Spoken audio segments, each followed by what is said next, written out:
Dr. Nuruddin Athar, who's a hadith scholar from Syria, states that the scholars' estimates are that there were more than 100,000 companions.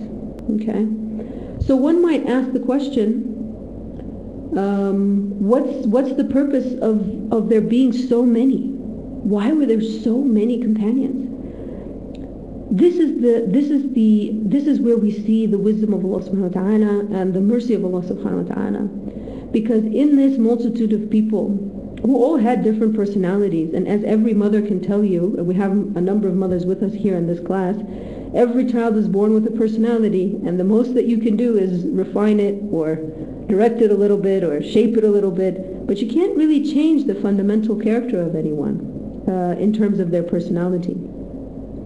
But you can shape it and you can mold it. And so what we see with all of these people is a molding and a refining and a perfecting of their character through their interaction with the Prophet ﷺ and living in the light of the revelation.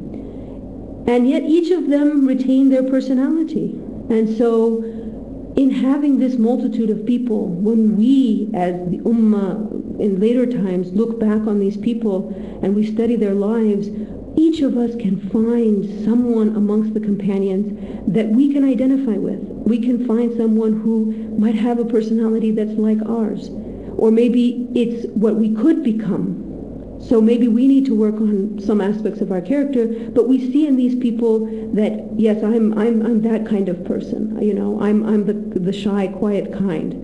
You know, like some of the companions were. Or I'm a sort of a very outgoing, aggressive person, and so I find that personality amongst the companions. But the beauty of it is, you don't just find them in the sense that you feel like, oh, I'm fine. See, that person was just like me. No, what you should see is where your personality could take you.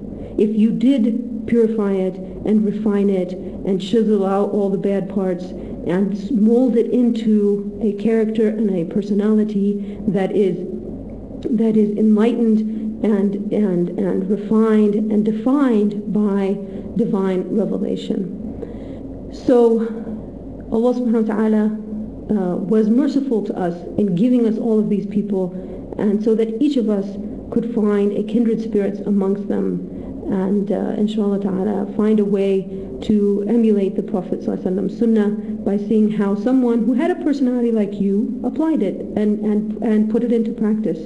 Because of course we all know that the Prophet ﷺ is the absolute perfect example, and he is everyone's role model for how to be. But the human being is a funny creature, and has a tendency to look for excuses. And so of course one of the favorite excuses is, but he was a prophet, he was chosen by God, how can we be like him? Well, Allah subhanahu wa ta'ala has told us to be like him, and so if Allah told us to, then there's a way. But there is obviously an element that we can't attain, because none of us can attain prophethood.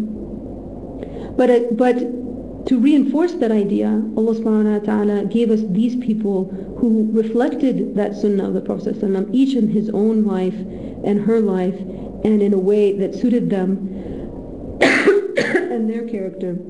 And so inshallah we can all learn that lesson and put into practice the divine revelation and the sunnah of the Prophet Muhammad ﷺ, and thereby inshallah ta'ala be people that Allah subhanahu wa ta'ala loves and is pleased with them, as these companions were.